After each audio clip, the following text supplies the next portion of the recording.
Todo mundo está ouvindo eu falar? Acho que não precisa disso, não.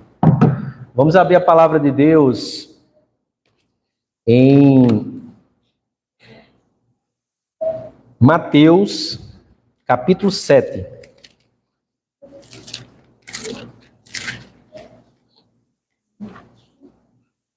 Isso não.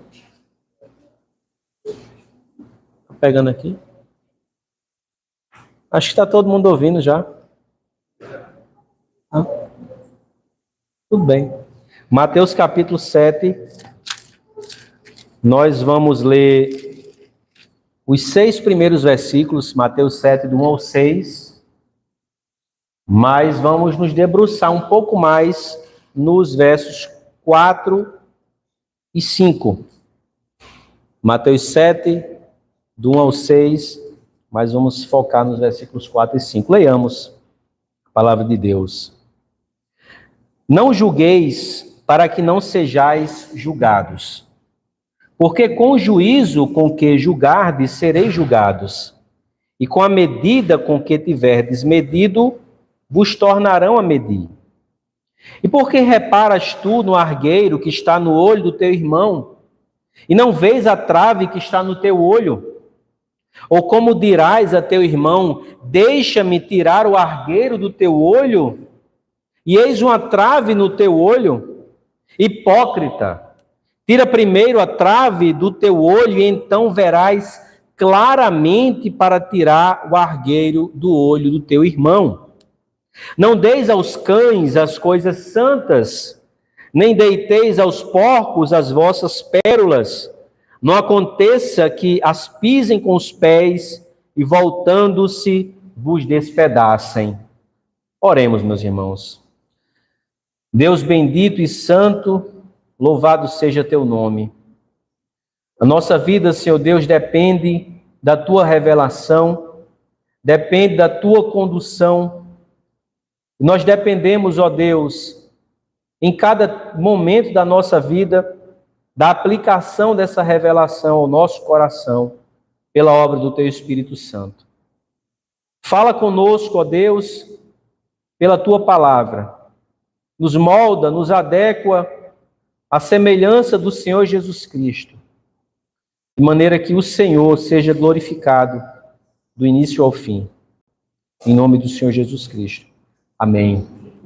Meus irmãos, esse texto talvez seja daquele grupo de textos mais conhecidos da Bíblia. Não só mais conhecidos, como pior interpretados. Desde o início. Não julgueis para que não sejais julgados. É a escusa, é a desculpa, é a frase mais rapidamente falada para se defender quando alguém apresenta diante de nós uma acusação. Ainda que tenhamos errado, ainda que flagrantemente nós tenhamos pecado, essa frase salta com uma facilidade incrível. Não julgueis, para que não sejais também julgados, porque com a medida que você está me medindo, você vai ser medido também. Parece até uma ameaça. Eu estou todo errado, mas eu tenho ainda um pouco de energia para reverter a acusação e colocar o autor da acusação como um réu. Eu apresento uma reconvenção.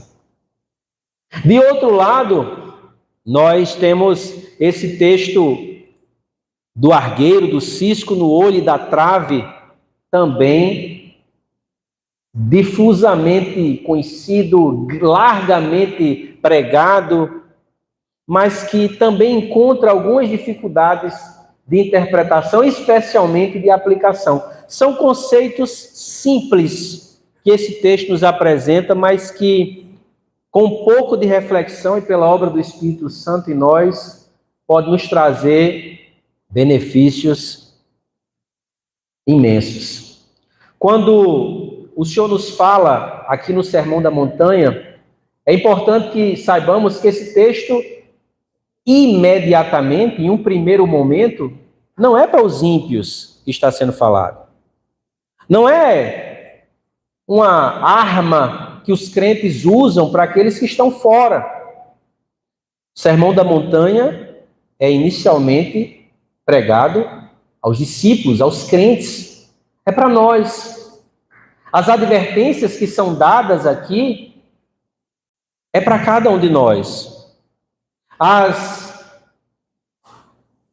ordens, as proibições, as ameaças, é para cada um de nós.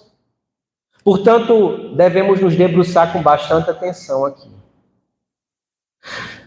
O texto, esse trecho, que a gente chama de perícope, normalmente é tratado como uma parte do ensino do Senhor acerca do julgamento. O que é que o Senhor fala sobre julgamento? Eu tenho que considerar nesse julgamento alguns princípios, alguns critérios, mas a ênfase maior que é apresentada nesse texto não é sobre julgamento, é sobre um dos pecados mais recorrentemente condenados no Evangelho de Mateus, qual seja a hipocrisia. O Senhor nos ensina aqui para muito mais do que quando, como e por que julgar, a não sermos hipócritas. O Senhor vem falando, desde o capítulo anterior, capítulo 6, ainda do Sermão da Montanha de Mateus, que o povo de Deus pode se apresentar como hipócrita, dando esmolas, ajudando pessoas, orando. Eu posso ser um povo de Deus e orar como um hipócrita. Eu posso jejuar e ainda assim ser hipócrita.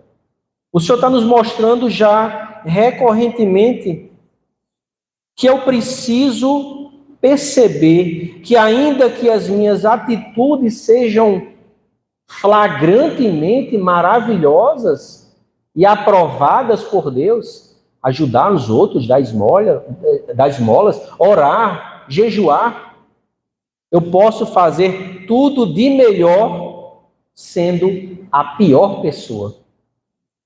A palavra hipócrita é uma palavra plurissignificativa. Há muitos sentidos, muitos significados dessa palavra.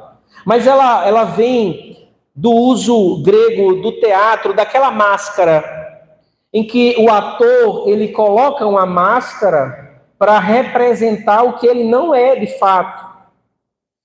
E o evangelista nos traz essa imagem, mostrando em um primeiro momento que muitas vezes nós nos contentamos em segurar simplesmente uma máscara para representar, para mostrar o que é socialmente aceitável e aprovado, mas que por dentro eu não sou de fato aquilo, eu não quero de fato aquilo.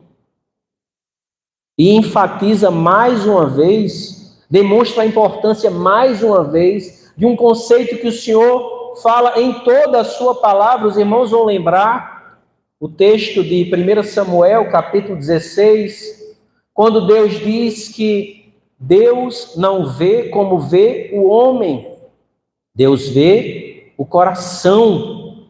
O homem se contenta com o exterior, o homem se contenta com a forma, a imagem, aquele resultado imediato. Mas Deus vê o seu coração, Deus se preocupa, Deus se importa com a sua motivação. Não adianta ser como aquele fariseu largamente condenado no Evangelho de Mateus, como hipócrita, ainda que sendo povo de Deus. Esse é o contexto, é o enredo que nós encontramos nesse capítulo 7 de Mateus. O Senhor não nos proíbe de julgar, apreciar, avaliar admoestar, corrigir. Obviamente, se isso fosse proibido, Paulo não teria corrigido Pedro, Natan não teria corrigido Davi. O verso 6 nos diz que não devemos dar coisas santas, pérolas aos porcos, aos cães, para que eu possa aferir de fato que alguém é um porco ou um cão, eu preciso julgar. Portanto, o que está sendo enfatizado aqui não é a proibição de julgar, mas o julgamento inveterado, precipitado, o falso julgamento. Não que não exista o delito, não exista o pecado, não exista o erro, mas a ênfase do texto é sobre o julgador. Quem está julgando? Isso é importante porque nós, como povo de Deus, ainda que aptos a avaliar práticas e comportamentos diante do espelho da palavra de Deus, jamais podemos condenar definitivamente quem quer que seja. Portanto, o Senhor mostra a sua preocupação aqui com o julgamento verdadeiro, olhando sob o prisma, sob o lado do julgador. Não seja um julgador hipócrita. E aí ele desenvolve o seu raciocínio, nos trazendo uma ideia geral de que não devemos ter um crivo ou uma régua ou um nível de relevância maior para os outros do que aquele que nós usamos para nós mesmos. Quando ele diz assim: por que reparas no argueiro que está no olho do teu irmão e não vê a trave que está no teu olho? Como dirás a teu irmão: deixa-me tirar o argueiro do teu olho, e eis uma trave no teu olho? Hipócrita, tira primeiro a trave do teu olho, e então verás claramente para tirar o argueiro do olho do teu irmão. A primeira palavra que ele usa aqui para argueiro é de fato o sentido de cisco, algo ínfimo, algo muito pequeno, algo existente, mas muito pouco, muito mínimo, que foi achado diligentemente por alguém que tinha uma trave, algo máximo, algo grande. Veja, o que não era necessário procurar foi achado por daquele que era necessário uma investigação muito profunda. Ele traz essas duas figuras, cisco e trave, para mostrar como uma hipérbole, um exagero, a gravidade de um dos resultados mais brutais da queda, que é a cegueira para o meu próprio erro, para o meu próprio pecado, e a facilidade de achar o erro e o pecado do outro. Ele traz esse conceito simples e ao mesmo tempo brutalmente relevante para nós como povo de Deus. Imagine a quantidade de situações em que eu possa destruir alguém por um detalhe, por uma gota de tinta, quando eu estou completamente pintado e todo mundo está vendo isso. Quantas vezes isso não acontece? E o que o evangelista está dizendo, o erro existe, precisa ser corrigido, mas a prioridade sempre vai ser a sua autoanálise, o seu autoexame, a sua livre, rápida e pronta vontade de se apresentar diante de Deus adequado. Não simplesmente como um comportamento ajustado, alinhado, formalmente estabelecido, como os fariseus faziam, mas a completa preocupação em agradar verdadeiramente a Deus. E aí sim, me preocupar em tirar o cisco do olho do irmão. Esse texto foi estudado pelos maiores nomes da nossa igreja: Agostinho, Crisóstomo, Calvino, J.C. Ryle. Todos tinham essa mesma leitura, mas algumas analogias que eles fizeram nos fazem perceber um pouco mais de detalhe. Por exemplo, Agostinho, ele diz que o cisco é como que um rompante de raiva, alguém deu uma topada. E naquele momento em que ele teve aquela raiva, aquele momento de ira, de fúria, uma situação pontual, ele peca. Aí aquele rancoroso, cheio de amargura, todos os dias, cultivando em seu coração o desejo de destilar sua raiva em alguém, vê a melhor das oportunidades. Olha aí, o irmão está com a ira pecaminosa. Veja a figura.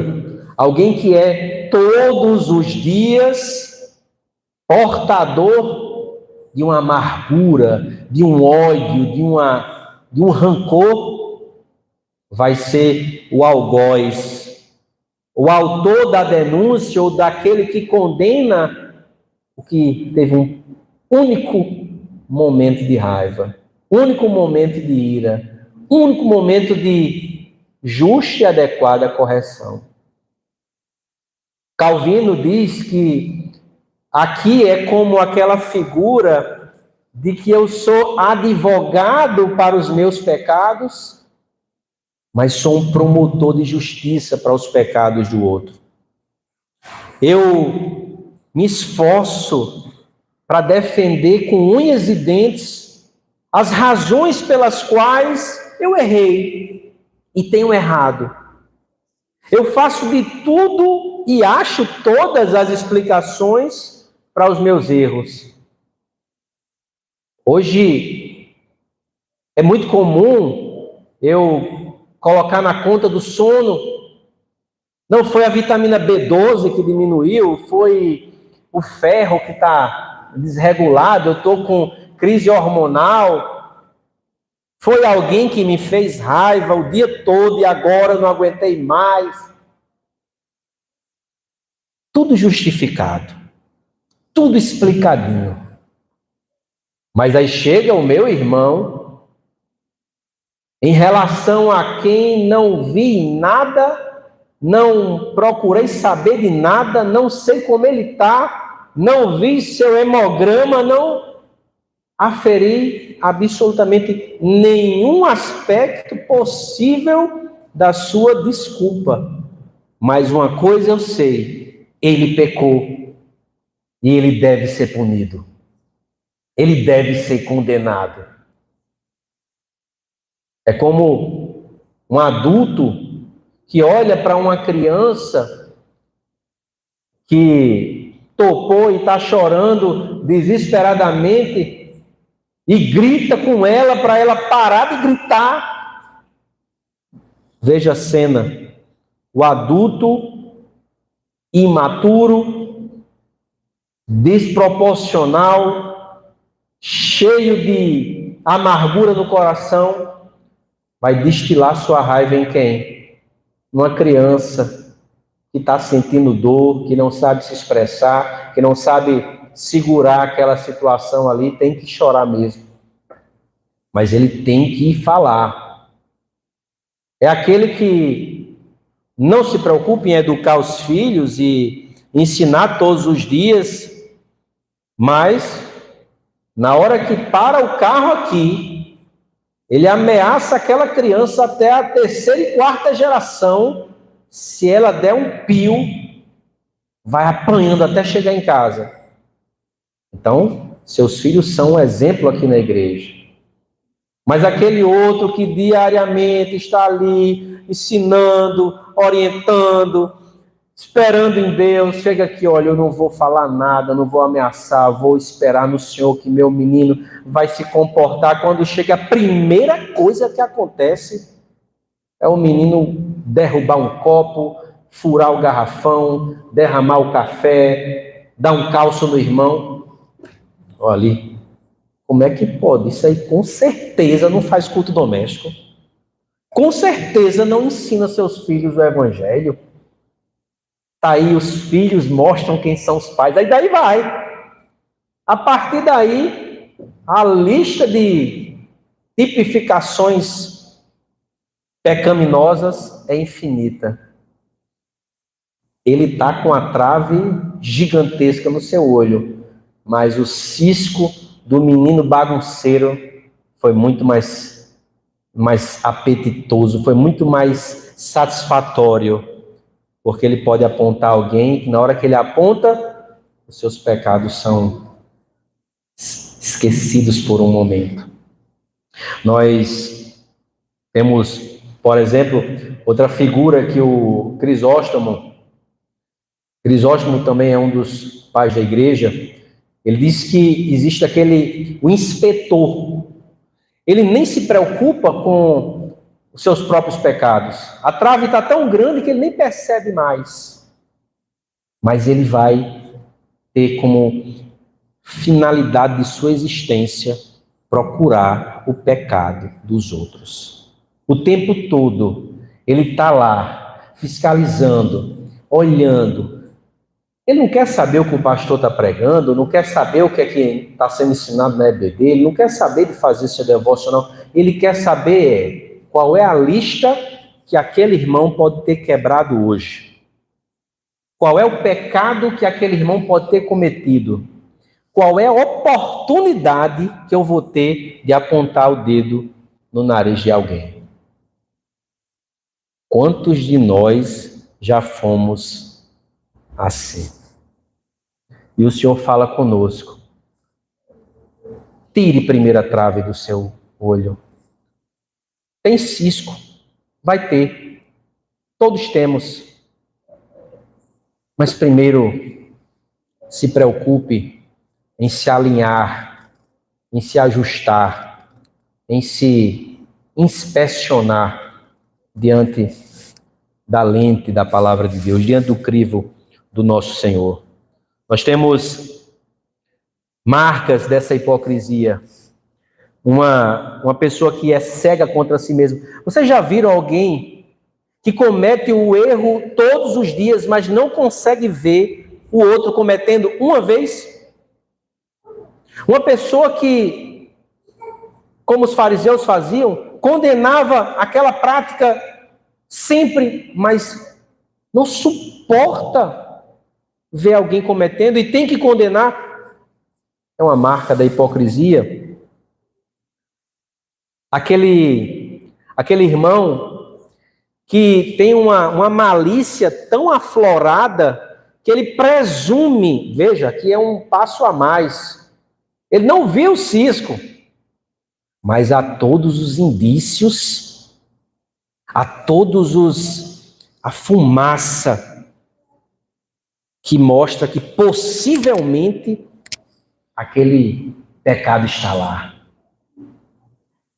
E aí a justificativa não é porque quando alguém defende, você é muito bonzinho, tem tudo para estar acontecendo isso, ele tem tudo para estar fazendo isso.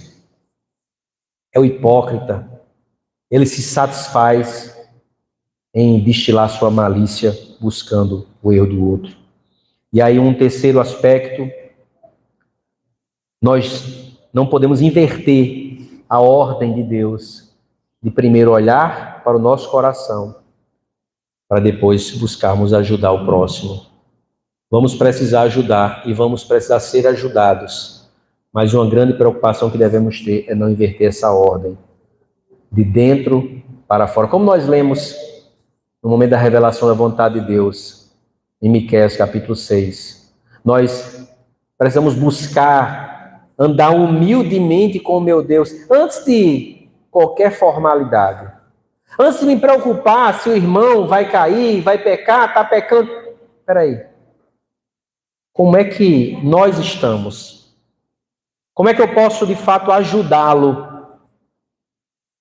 Nós sabemos também pela palavra de Deus. Um cego guiando outro cego, certamente ambos cairão no abismo.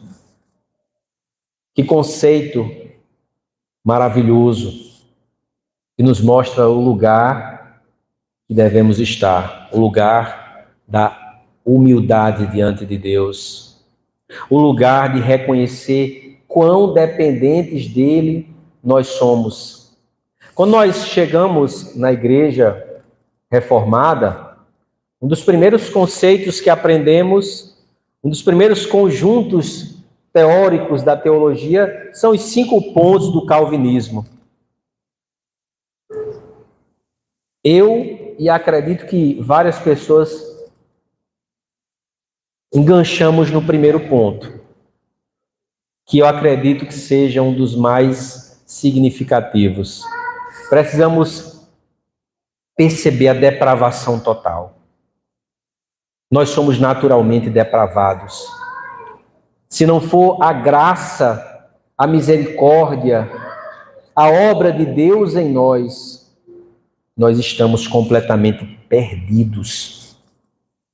Esse é o contexto que está por trás da busca de tirar a máscara dessa hipocrisia. Precisamos reconhecer quem nós somos, buscar a graça de Deus, viver em conformidade com sua palavra, não formalmente, mas crendo na veracidade do relacionamento gracioso com o nosso Deus. E aí sim, de fato, teremos a conformidade com a sua vontade, a conformidade com o seu desejo. Precisamos avaliar se nós somos como uma águia procurando aquela vítima para tragar o pecado cisco no olho de alguém. E somos como aquela topeira, aquele morcego cego que não consegue identificar nada em relação aos nossos próprios pecados. É importante que queiramos ajudar. Tenhamos a disposição de conduzir o irmão que está caído ao prumo. Esse é o objetivo. Tire a trave para que você possa ver claramente. Mas esse é o segundo passo. Não é simplesmente deixe de julgar e vá ficar se analisando. Não. Tenha o motivo altruísta ainda assim de diligentemente tire a sua trave e ajude. Mas tenhamos em consciência de que a hipocrisia é condenada por Deus e pode nos conduzir a andarmos juntos dos fariseus, em que no capítulo 23 de Mateus tem uma série de ais de condenação, principalmente pela hipocrisia. Os sepulcros caiados, aqueles que lavam o exterior do corpo, aqueles que se preocupam em simplesmente cumprir ritos, aqueles que dizem que é maldição, aquele que fala do ouro, do sacrifício, mas não está preocupado com o templo, com a adoração. É muito mais relevante para eles a aparência. Lembremos rapidamente quantas vezes isso aconteceu, especialmente no meio do povo de Deus. Davi, o rei Davi, um homem segundo o coração de Deus, adulterou, matou e ocultou. Mas quando o profeta Natan chegou e contou a história que o homem rico tinha pego aquela ovelhinha do homem pobre, ele se enfureceu e disse que ele tinha que ser condenado.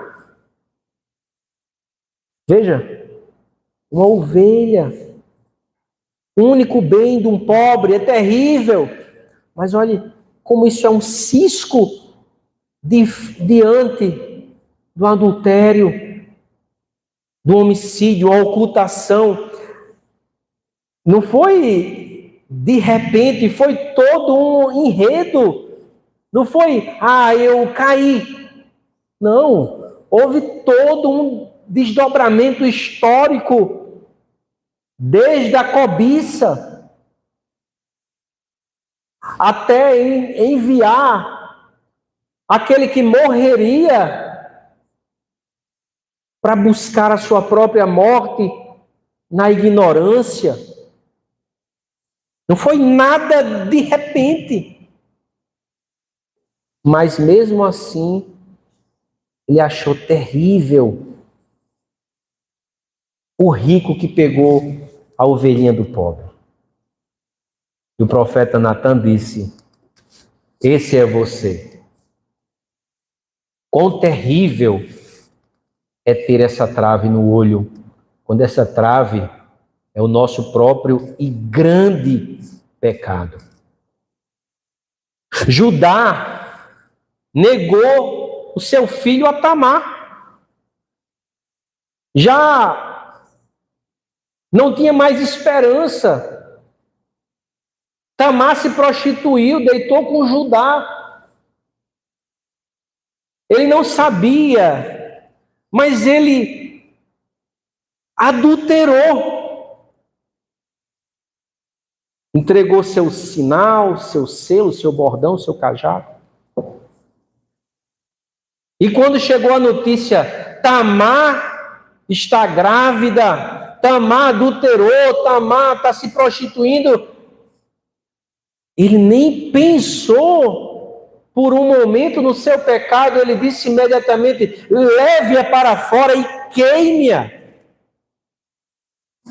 Quão terrível é a cegueira promovida por essa trave do nosso pecado. Veja, se a consciência dessas pessoas estivesse minimamente ativada, minimamente atuante, eles teriam se retraído. Puxa, ela adulterou, mas eu deitei com uma prostituta também, eu fiz o que era mal. Eu pequei, pior do que ela, eu sou um patriarca. Eu sou um homem, um cabeça de uma família. Mas ela não, queime-a. A mulher adúltera pecou.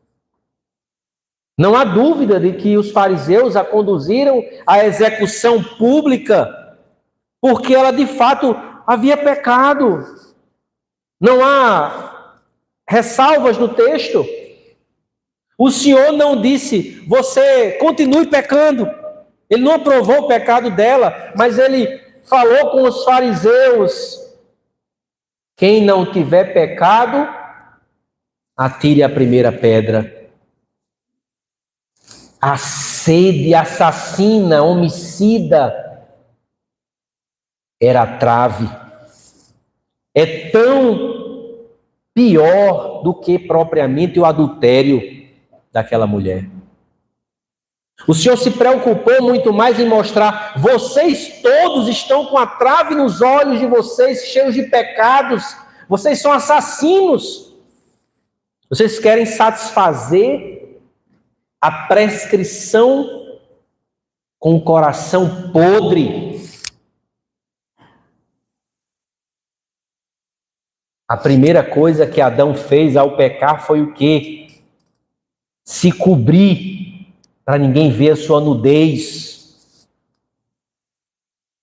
Aquele avental, aquela roupa de folhas que Adão fez, era uma demonstração clara de que se deseja ocultar os próprios pecados e seguir.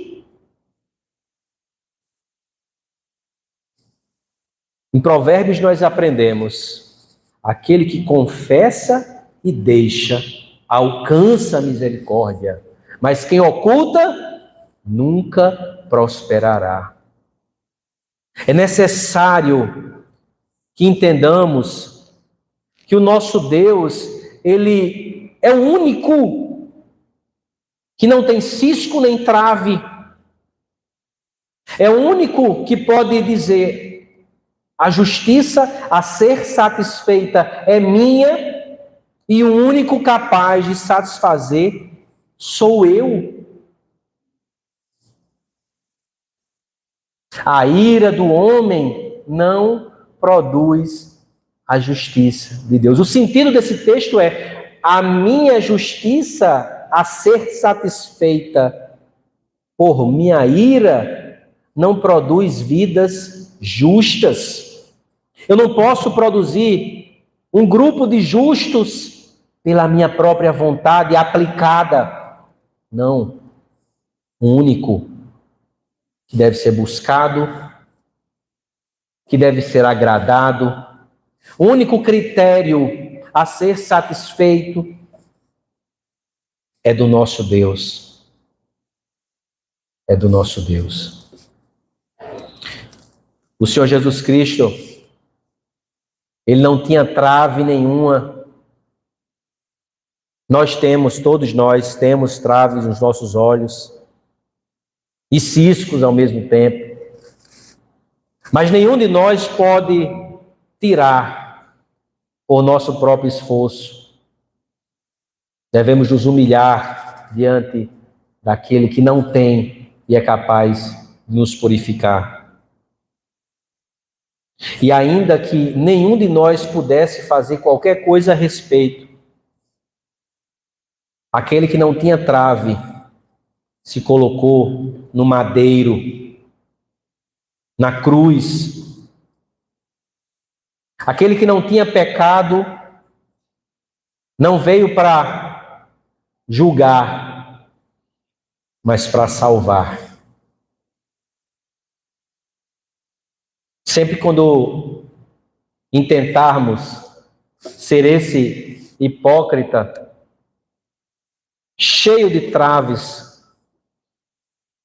cheio de velocidade por buscar o erro e o pecado do outro, dê um passo atrás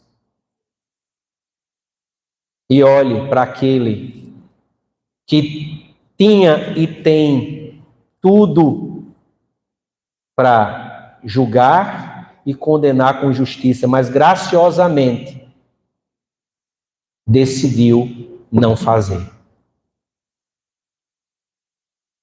Graciosamente, ele decidiu não fazer.